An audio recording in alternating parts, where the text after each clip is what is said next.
Good to have you here. All right, I'm going to play a song to get us started. And then we'll be reading the Annihilated Self. Here we go.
That's enough for me.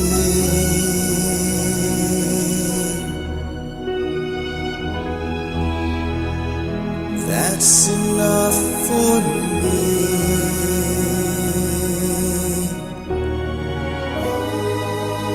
I've done what is mine to do. May Christ teach you what is yours. What is yours?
You're muted, Lynn, if you're talking. Oh, no wonder nobody's holding up their hand and saying I would be soul or I would be love. I was saying who would like to be soul and who would like to be love. We'll ask some people to read. I thought, man, nobody wants to read. All right. I will be soul. Who will be love? I'll take it. All right. You are love. I am soul. All right. Chapter 7, the final fear. Soul. You've been so honest and clear, love, and so I want to expose my greatest fear. You talk about the annihilation of the individual self and the inflow of love when the soul finally surrenders to this ocean of grace. I have every reason to believe you, love, but here is my concern. What will happen to my family when this happens? How will I support my children or anyone who depends on me? I'm afraid this great dissolve will leave me impotent to the responsibilities that will require my attention. Will I be like a bowl of jello when I'm finally filled with the light you describe, unable to handle the day-to-day activities of my life? Ah, dear soul, how tender is this fear, how noble it seems, and how bound to the image of a self that still imagines itself as the center of its own orbit. This fear is not a sin, but is misplaced. You believe the loss of you will make you useless, but I tell you the opposite is true. What you call you is the very weight that dulls your capacity to respond with grace. Once it's gone, only grace will remain. You will not be jello, you will be wine. Poured out, yes, but without vessel. You will be bread, broken, but nourishing. You will rise in the morning and feed the children and it will not be you who feeds them, but me, moving unimpeded through what was once tangled in your efforts. But how, love? How can I function without the personhood I've built? The one who learned how to manage, how to sacrifice, how to keep it all going. You confuse structure with control, my darling. The person you built learned how to endure life, but not how to live it. I've learned how to strain. It learned how to strain, but not how to sing. What I'm asking is not that you abandon your children, your duties, or your world. I'm asking you to abandon the doer, the manager, the one who still believes it must preserve a self in order to give. Have you ever seen a mother stroke her child's face, not from duty, but from pure being? That is what the surrender looks like. Not less active, but less possessed by activity. You will not lose your hands. You will lose the grasp that stiffened them. But what of planning? What of money or obligations or people who rely on my consistency? Are you saying these will just take care of themselves? No, I'm saying that you will no longer be the one who, through effort alone, takes care of anything. I am the divine rhythm that arranges all things. When the self is annihilated into me, it walks through time and space, but is not owned by them. You will step into each task, each moment, each demand with the same grace that allows you to step into the silence where you will find me. Will money still come and go? Yes. Will plans still be made? Of course. But you will no longer cling to them. You will no longer fear them. You will act, but not react. You will tend, but not pretend to control. I'm listening, love, but something in me still trembles. It's the feeling that if I stop being someone, I'll stop being reliable. Isn't that dangerous for those I love? So, what you call reliability has often been a mask, worn not only for others, but for yourself. You have held things together with trembling hands and called it strength. What I offer is not your effort polished and dressed. It is your effortlessness revealed. Let me speak clearly. Your loved ones do not need your strain, they need your presence. They do not need your burden, they need your being. And your being cannot shine fully until you cease protecting the idea of you.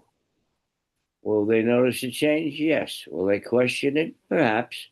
But what they will feel, though they may not be able to name it, is a spaciousness in you, a softening, a light that touches them even when you are silent. So I won't become passive. No, you will become transparent. And through that transparency, I will act. I will laugh through you. I will correct gently, through you. I will hold space, cook meals, write letters, balance books, and none of it will add weight to your soul.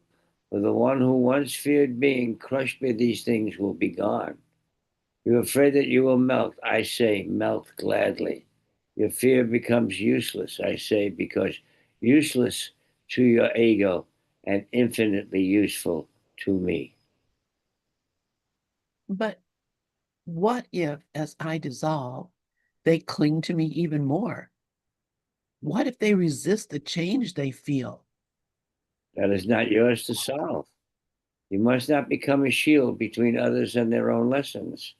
Your presence will be a mirror, and not all will like what they see, but the mirror will be clean. And from time to time, one of them will gaze into it and see not their own reflection, but me. Let them come, let them go, be nothing to them, and therefore be everything. Then this annihilation is not an end to love.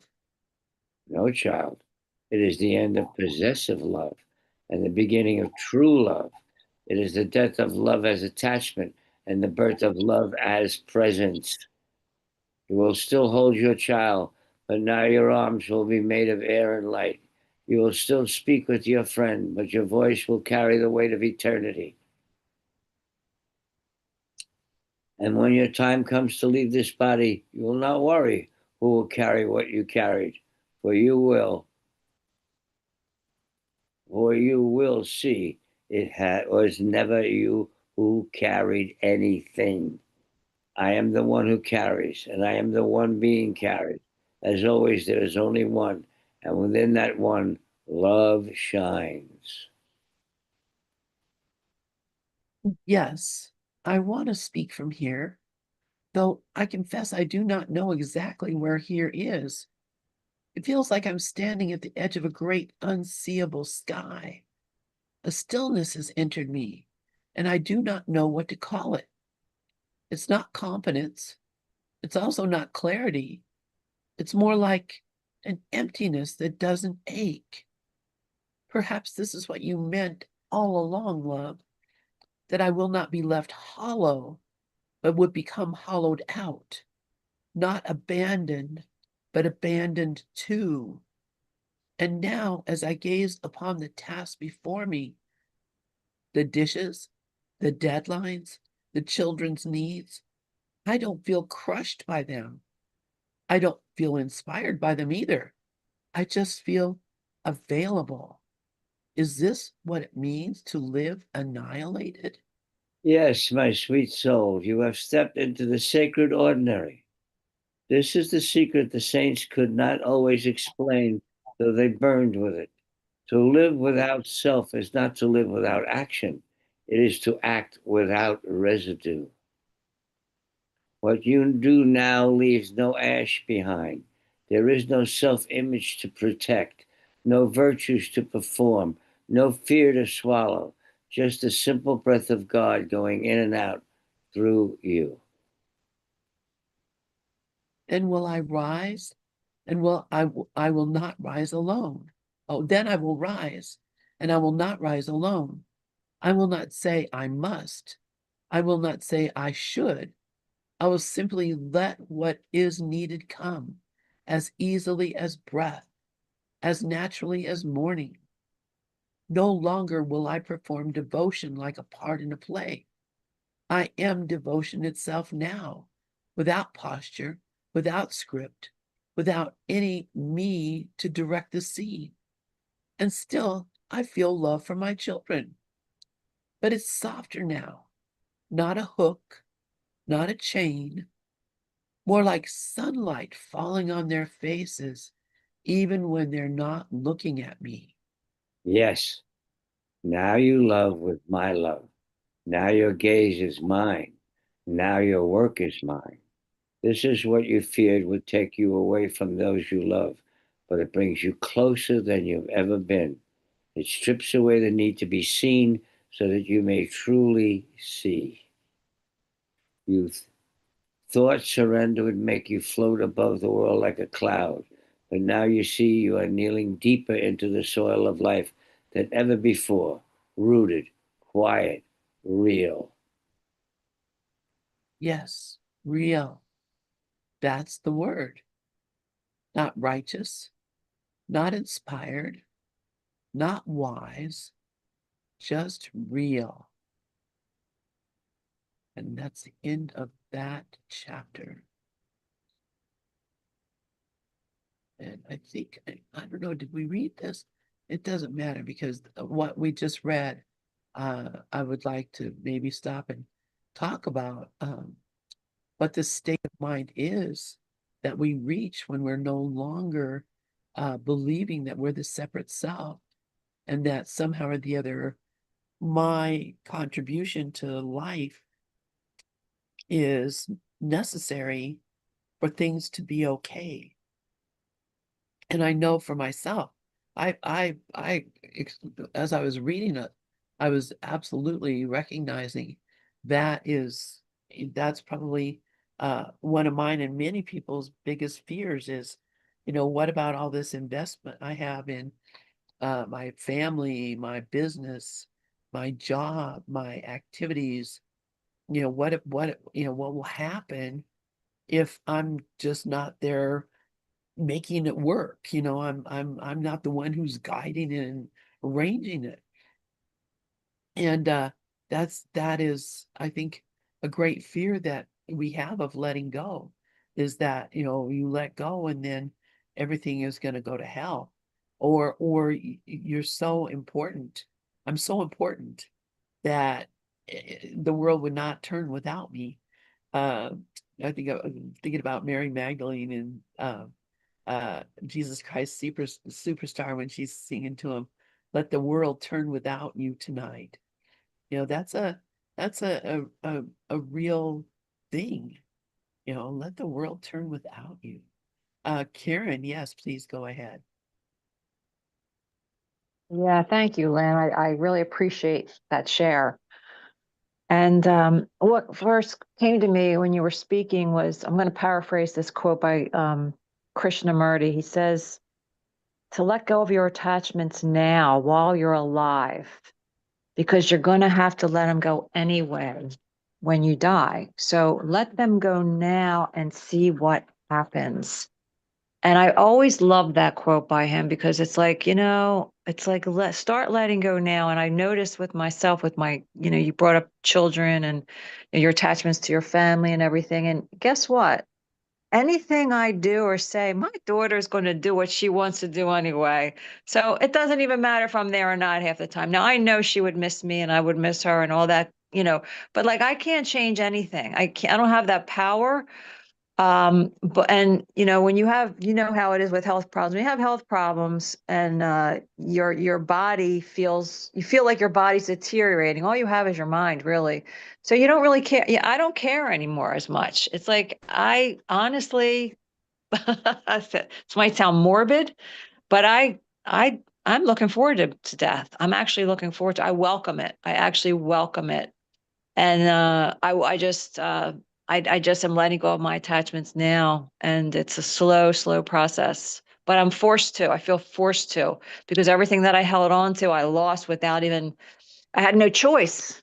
I had no choice. It was taken from me from physical ailments. It just was taken, and not that anything's taken, because the truth of what I am will always stand. I mean, but the physicality part and the you know what I'm saying. But yeah, so it's like just letting go of those attachments now while you're alive. Let them go, because when you die, it's like, when you're on your deathbed, what's most important? This question. You had someone on last night, Lynn, or maybe it was this morning. Yeah, it was early this morning. It may have been Tara Brock. Yeah. Okay, she said something beautiful. I didn't write it down, so I wish I would have, but she asked a question, something like, what if, what would be the only thing that would matter to you if you were like dying right now, if you knew this was your last days, what would be most important to you? And what would be most important? The love, the kindness. That's it. That's all that matters. None of that other stuff that I seemingly lost doesn't mean anything.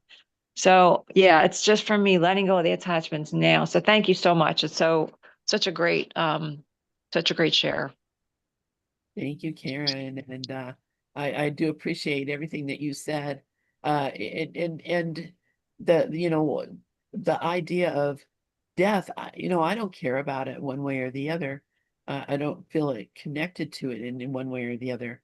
Um, but if you said that, Lynn, you're just going to have to give up control of everything in the world and just let it be what it is, that would be the problem. So to me, on my deathbed, when I'm hit with, there's no way you can control any other thing ever again, because you're not going to be here controlling things. Uh, I think I'd be really relieved. So, why not now? You know, why not now?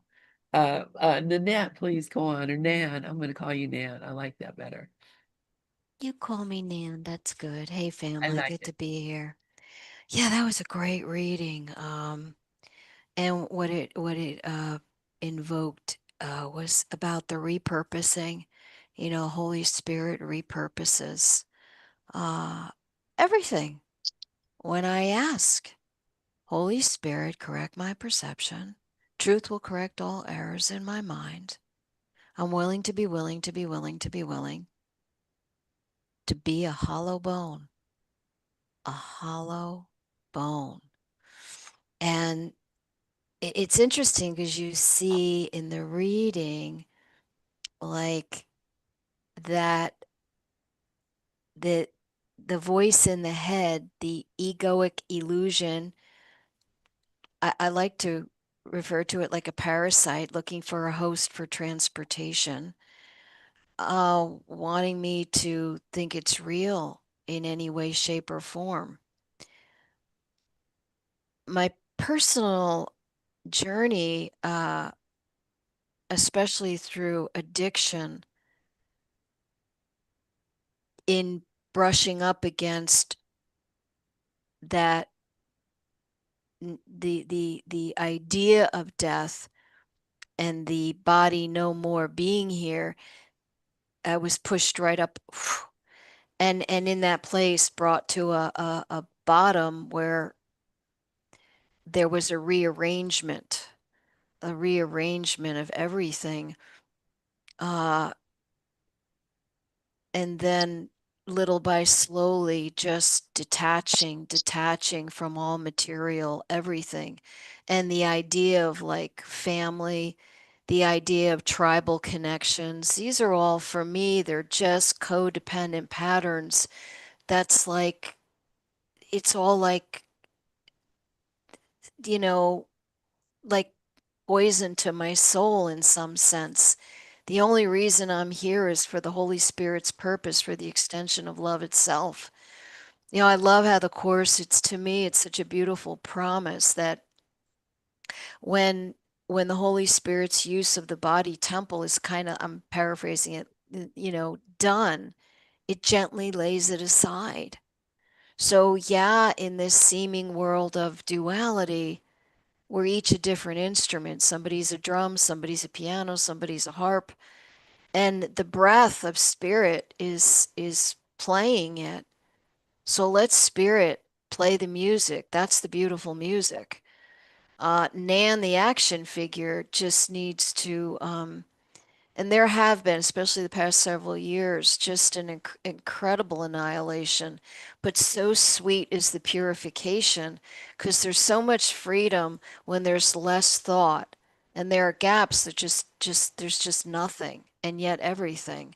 It's really no words except if I were to liken it like a flute with pneuma breath coming through.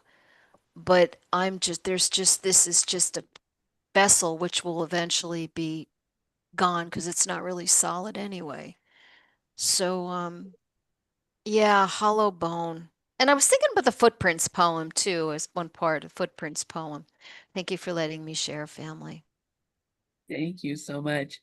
I did put the transcription or transcript up. I don't know if you guys can see it, but you can click on transcribe and you can actually read what people are saying. It works really well. Thank you for that. I love that image of the hollow bones because it made me think like of a native flute.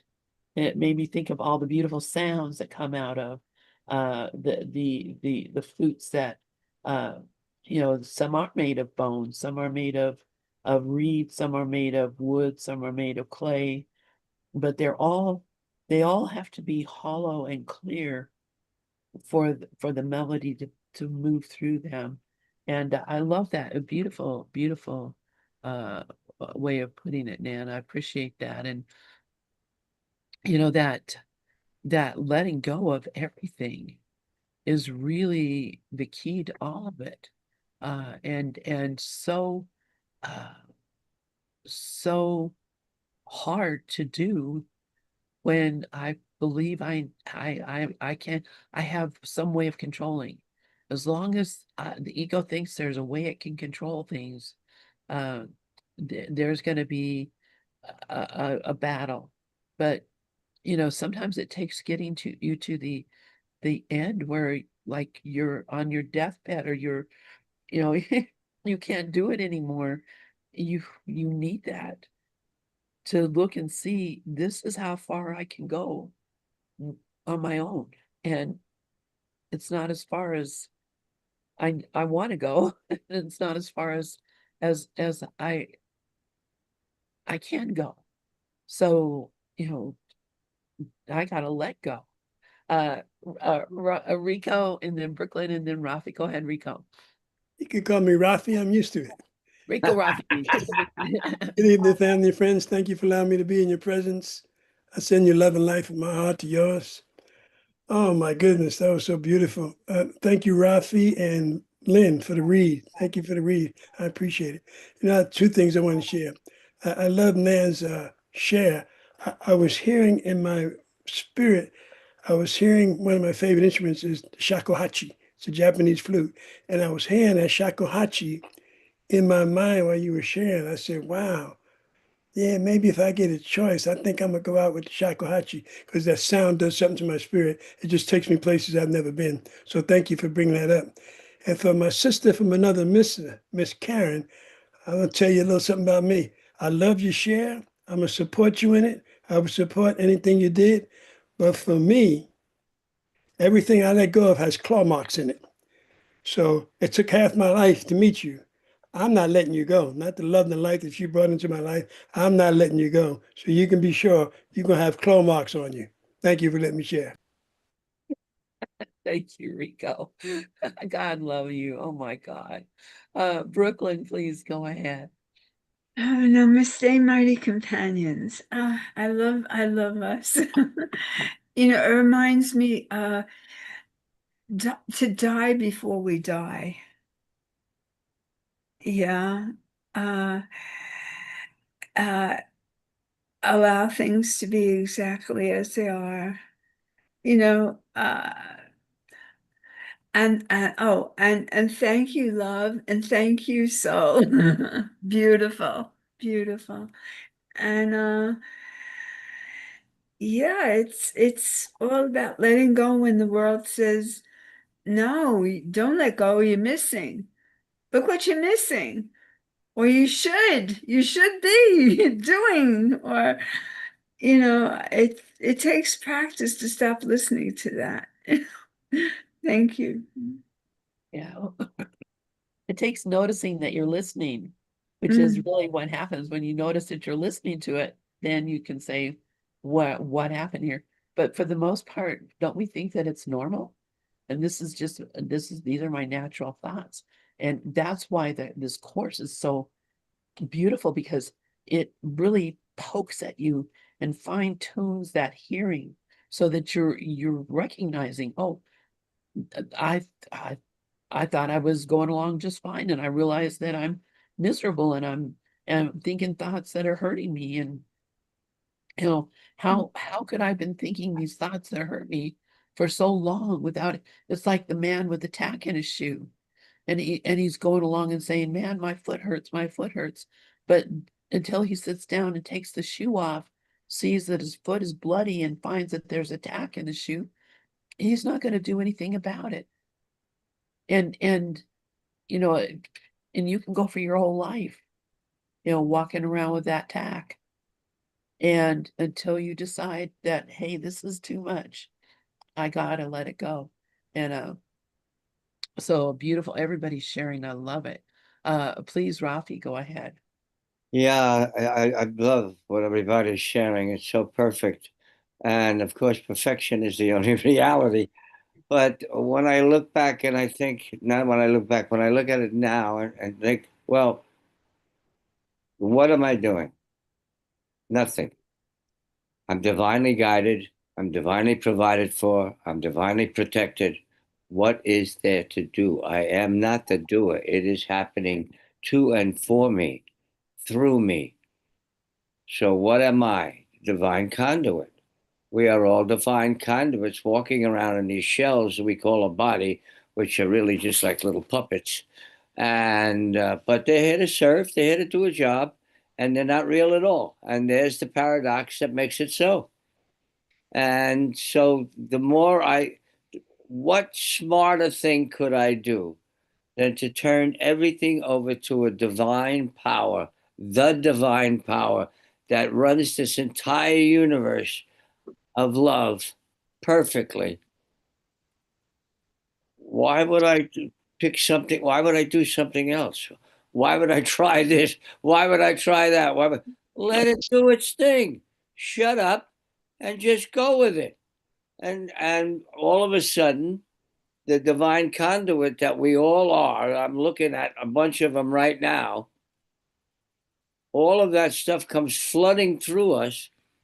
And I'm making sure that I don't put anything in if something comes up that comes in the way of it, a non-loving feeling or a negative thought or something like that. Oh my God, how am I going to figure out? Let it go and let the divine do its job. We are divinity. And it's very hard for mind to grasp what divinity is because it hasn't got a clue what the hell that is.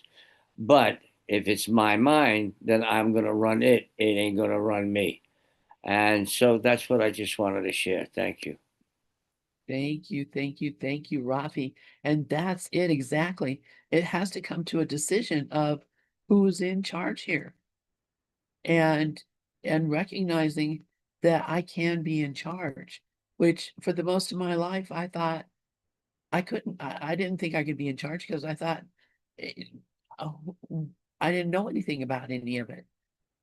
And so for some reason I thought these thoughts that were coming into my mind were telling me what to do, and I was doing what they were telling me without ever even questioning where they come from or why am I paying attention to them till I found this course. I never thought about it that way. Karen, yes, please go ahead. Oh, me too, Lynn. Me too. Thank you, Rafi. I just love your share and turning everything over to the divine power. And Lynn, I love that tack in your shoe story. That is such a right on story. And where it brought me in the course was the happy learner. In the happy learner, the Holy Spirit teaches by comparisons because he wants us to know how miserable we are. So he tells us in paragraph 1, the Holy Spirit needs a happy learner in whom his mission can be happily accomplished. You who are steadfastly devoted to misery must first recognize that you are miserable and not happy. The Holy Spirit cannot teach without this contrast, for you believe that misery is happiness.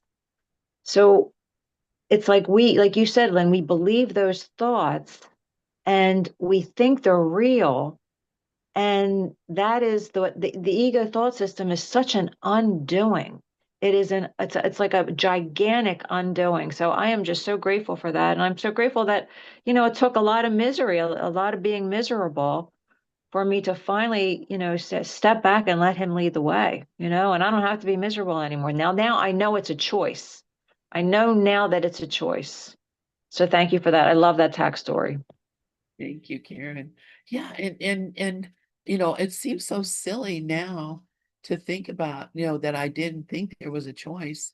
And and I look around the world and, so many people are like, well, that's life. That's the way it is. You're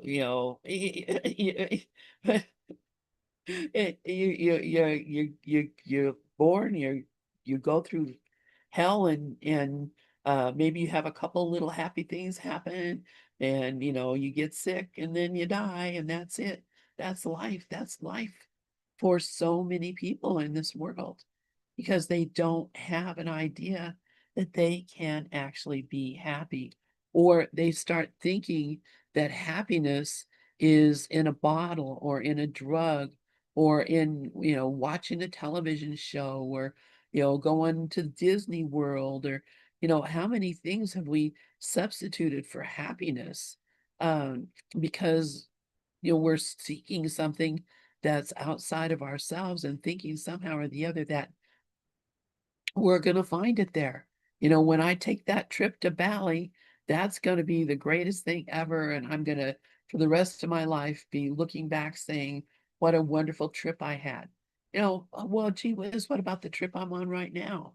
What about this, what I'm in right now? But to pay attention to this moment and experience it as the most important thing really is, it takes some learning and discipline. Brooklyn has her hand up and then Rafi. Go ahead, Brooklyn. When I in AA, I had a sponsor when I used to come and say, "Ah," and she always says to me, "Remember who's the boss." And and it's all a matter of being used to thoughts, like thinking we deserve those thoughts. Yeah. Yeah, thank God we don't. Yeah, thank God for that. Thank you, Brooklyn. And that's right. We think we deserve that because all our lives we've been told you're not good. You're not good enough. You're not good enough for God. You're not good enough for the church. You're not good enough for school. You're not good enough for your family. You're not, you're never, never, never good enough. And that is so ridiculous when you think, well, what crap did God make? God's all powerful and all loving. And what crap did God make? Am I God's crap? Is my life God's crap? Or am I seeing something that isn't really there? Rafi, yeah, please go ahead. And I see Steve has his hand up too. But go ahead, Rafi. Yeah, you nailed it. Life is a decision. Either I decide I'm going to be in truth with, in alignment with the truth of my infinite self, my infinite being, or I'm going to go on following this ego nonsense around for the rest of the, the decade after decade after decade, and then having all of these terrible, oh, this is awful, and this is going to, how am I going to do this? Blah, blah, blah, blah, blah, blah. It's one of my instructors in the release technique said it many years ago. He said, "That life is a decision. You decide who's in charge here. You're going to let that thing run you, or you're going to take charge and decide what you're going to align yourself with, what you're going to follow." And that once that decision is made, then I'm on the right track. That's always been there. And there really is no track. There just is that isness, or that is that little thing on the side that keeps making that noise that a friend of ours called Sneaky Pete. And let that run you. But you said it. There's no, there's no rule that says you have to listen to those thoughts. Who said you had to do that? Nobody came to you and said, listen, every time you have a thought, listen to it. Nobody ever told you that. Nobody ever told me that. And so I don't anymore. Every time I get a thought, I say, oh, it's just another thought, and it goes away. Or who did that thought? Who sees that thought? I see it. What am I? The other thing that's happening, the more I deeper I get into is that the ego identity is getting less and less and less. Yesterday, I was sitting on my front porch And I got to the point, the inquiry question, what am I? It's so valuable. Well, when I started to ask that question, I realized that I was asking it from a place that I hadn't asked from before, because the ego identity is getting less and less and less, identifying with the body less and less and less. And that's the residual effect of staying on track and following whatever methods that you that I that I've chosen to follow to get me to remember what I really am. So the residual effect is this dream world keeps getting better and better and better and better and better. And the better it gets, the less I'm involved with it, because I just want to wake up. Absolutely. And maybe it's getting better because you're not objecting to it as much.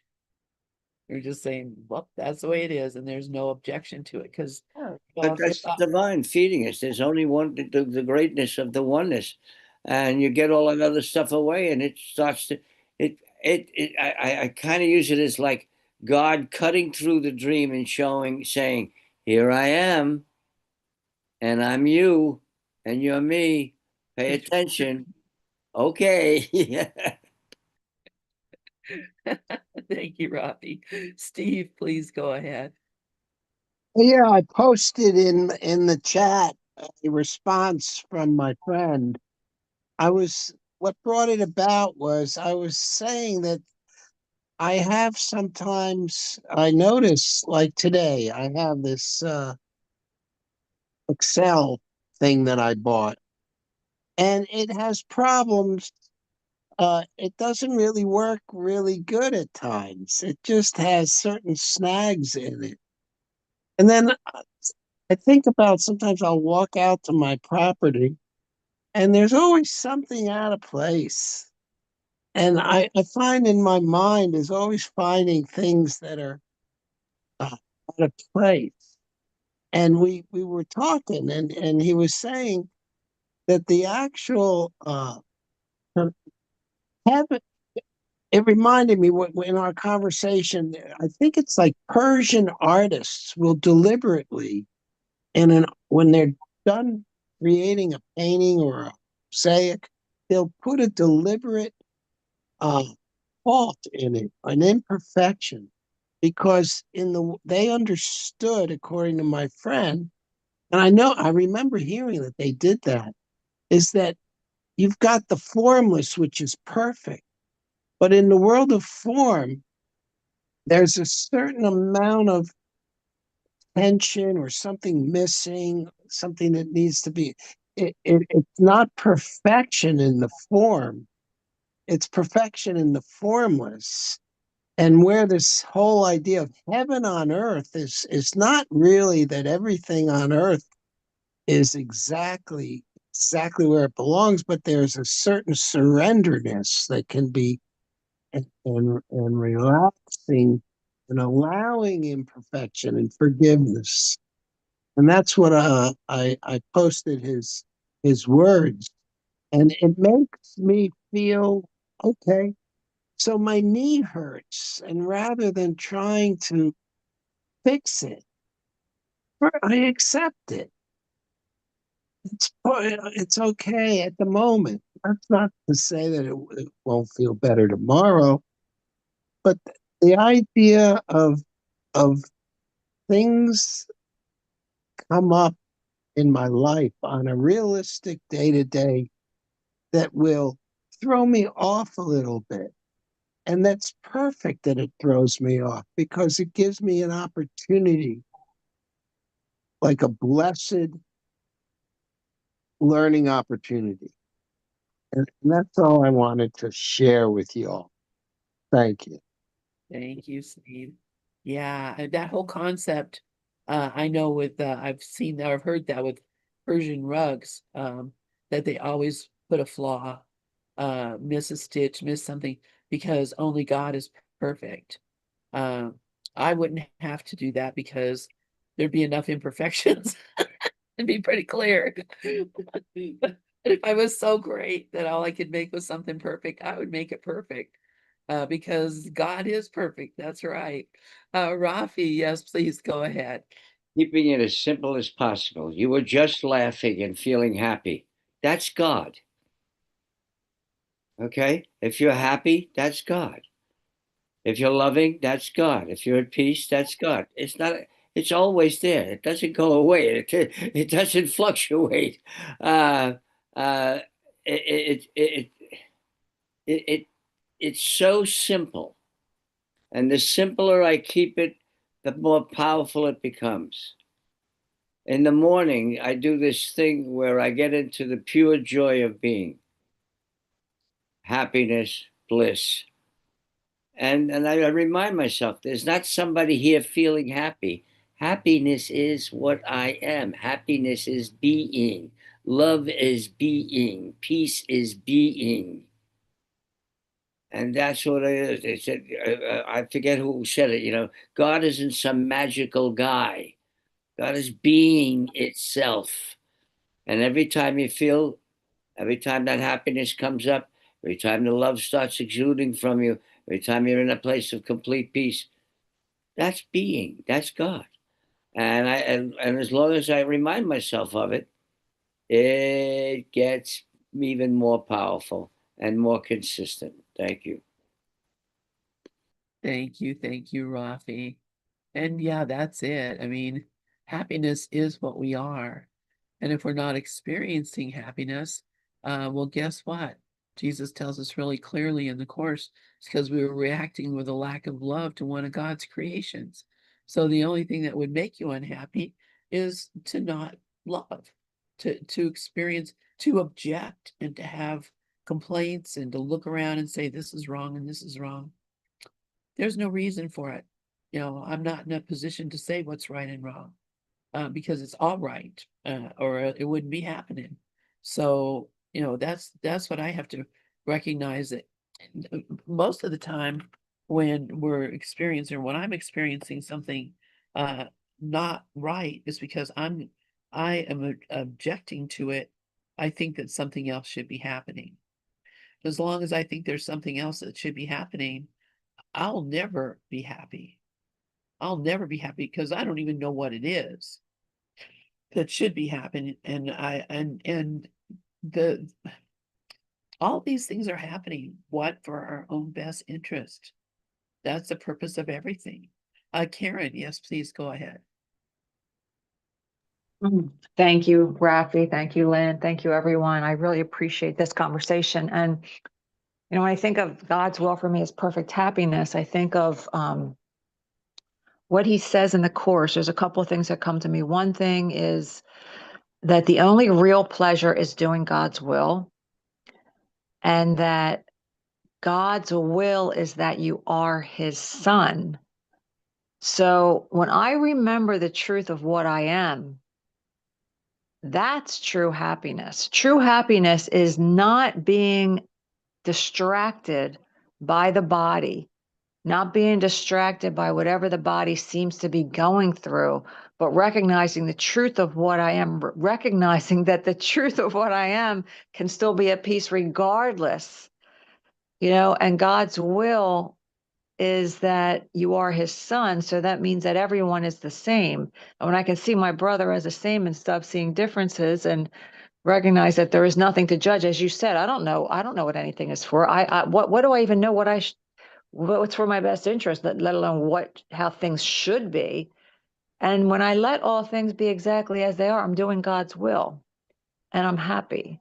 So it's really going right back to that concept of, I am as God created me. And I'm just so grateful. Thank you. Thank you, Karen. Thank you, everyone. What a wonderful hour this has been. And I really appreciate the reading the book and then having this discussion, because it's so wonderful to hear how everyone relates to it. So thank you all for being here with us. And I'm going to go ahead and close out the YouTube. And once